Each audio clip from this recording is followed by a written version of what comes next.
몸과 우주의 리듬을 찾아서 절기보감. 음의 벡터를 따르라. 소서. 덥긴 더우나 아직 살만한 더위입니다. 그리하여 이 시기 절기 이름은 소서. 그런데 이상도 하지요. 무시무시한 더위에 웬 비구름이 몰려온 걸까요?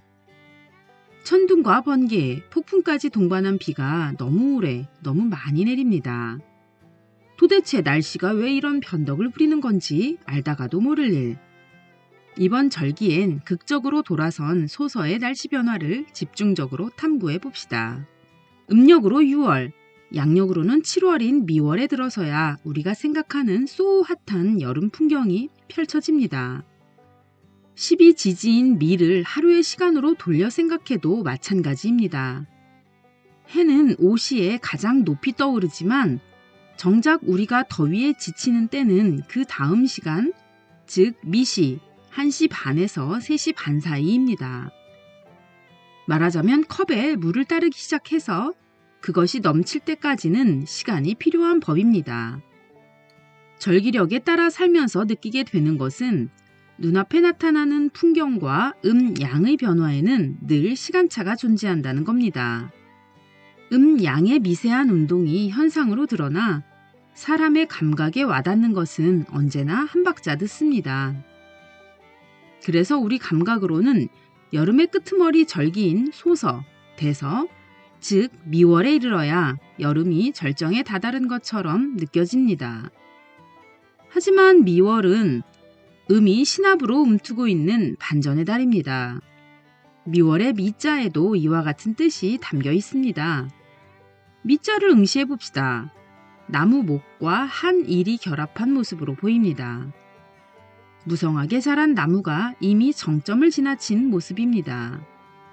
음이 극에 이르면 양이 되고 양이 극에 이르면 음이 된다는 말처럼 이는 지난 4, 5월의 양기의 절정을 지나 극에 달한 양이 음으로 전변되어 음의 존재가 두드러지고 있다는 징조입니다. 소서의 가장 눈에 띄는 기상 변화는 바로 장마입니다. 이는 한여름 음기가 불쑥 출현하는 것과 맥을 같이 합니다. 하지부터 가열된 적도의 지표면에는 뜨거운 열기가 가득합니다. 소서 무렵 드디어 그 열기가 넘칩니다. 앞의 비유처럼 컵이 꽉 차기에 이른 것입니다. 이를 복사열이라고 하는데 이 열기는 태풍에 의해서 위쪽으로 올라가고 북쪽의 찬 공기, 즉 음기와 만나 장마전선을 형성합니다. 이 시기 장마전선이 형성되는 곳이 바로 우리나라 주변입니다.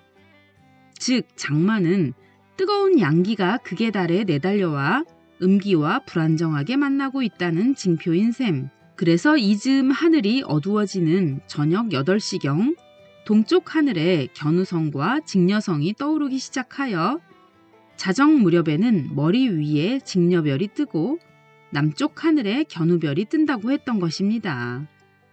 이는 양의 남녀가 만나 정을 나누고 이별의 눈물을 흘리는 게 비라는 상상력을 불러일으킵니다. 즉, 이 시기 우리의 더위를 식혀주는 비는 천지의 눈물이 아닐까요? 이렇게 보면 여름 장마는 우리가 지상에서 폭염의 여름을 보내고 있을 즈음 천지의 음과 양이 교합하고 있다는 징표로 생각해 볼 수 있습니다. 이제는 천둥 소리를 들으면서 무서워하기보다는 음과 양이 얼마나 짜릿하게 화끈하게 만나고 있을까를 상상해 보는 건 어떨까요? 그런데 소서에는 불볕더위로 한껏 뜨거워진 한편 장마와 홍수로 초토화가 되어버린 현장이 만들어집니다. 왜냐하면 우주의 흐름 중 여름에서 가을로 넘어가는 것, 즉 금화교역이 이루어지기 위해서는 엄청난 에너지가 소진되기 때문입니다. 마치 화마가 닥쳐 온 산을 불태우고 있을 때 이를 진압하기 위해서 엄청난 인력과 물이 필요하듯 말입니다. 사실 계절은 크게 4개로 구분되지만 여름에서 가을로 넘어가는 것이 워낙 급작스러워 그 사이에 장하라는 늦여름을 끼워 넣기도 합니다. 그리고 이 계절은 오행의 가운데에 있는 토에 배속됩니다. 그런 이유로 미토를 토 중의 토라고 부릅니다. 다시 말해 미토는 우주가 엄청난 변신을 꾀하는 가운데 끙끙거리며 치열한 현장을 견뎌내는 기운인 것. 그래서 농사 짓는 사람에게 소서는 가혹한 절기입니다. 신은 농부를 시험하기라도 하듯이 길지도 않은 기간 동안 가물게도 했다가 장마로 물이 넘치게도 했다가 합니다. 바라보는 농부의 마음도 가뭄처럼 갈라지고 홍무수처럼 범람합니다. 그러나 농부는 신의 장난 같은 그 기간을 미토처럼 묵묵히 버팁니다. 물이 넘치면 빼주고 가물면 물을 대주고 무심한 듯 시크하게. 이게 바로 결이 거친 금화교역을 통과하는 미토의 정신입니다. 당신이 올해 버려놓았던 일들은 무엇을 위한 것이었나? 당신은 올가을 무엇을 수확할 것인가? 그리고 질척함과 건조함을 오가는 현장을 농부처럼 미토처럼 견뎌냅시다.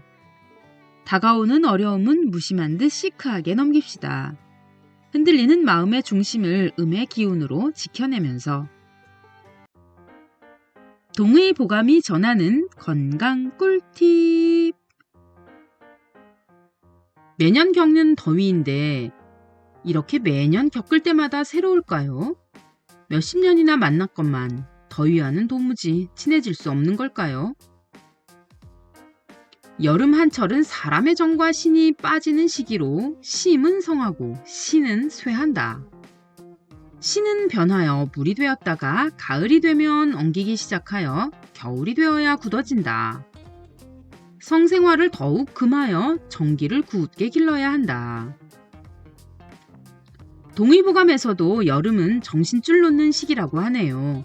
우리 몸에서 양기를 뿜어주는 곳은 심이고 존재의 안정감을 주는 곳은 신입니다.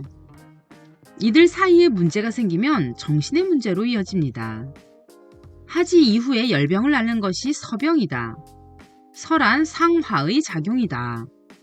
여름철에 더위를 먹으면 입과 치아로 들어와 심포락의 경을 상한다. 그 증상은 답답해서 숨을 헐떡이고 말을 하지 못하다가 안정되면 말이 많으며 몸에 열이 나면서 가슴이 답답하고 몹시 갈증이 나서 물을 찾으며 두통, 자한이 있고 몸이 나른하고 기운이 없거나 하열하고 황달이 되며 반진이 돋는다. 심하면 화열이 금을 눌러 목이 평정되지 못해 경련이 일고 인사불성이 된다. 심장은 화기이고 신장은 수기입니다. 별 문제가 없을 때는 아래에 있는 수기는 화기를 따라 위로 움직입니다.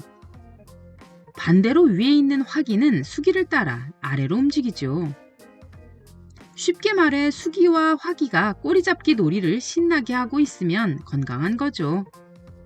그런데 사실 화는 양기라 위로 치솟으려고 하고 수는 음기라 가라앉으려고 합니다.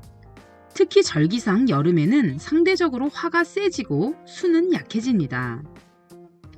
그러니 화가 수를 따르지 않고 자기 길만 고집하겠죠.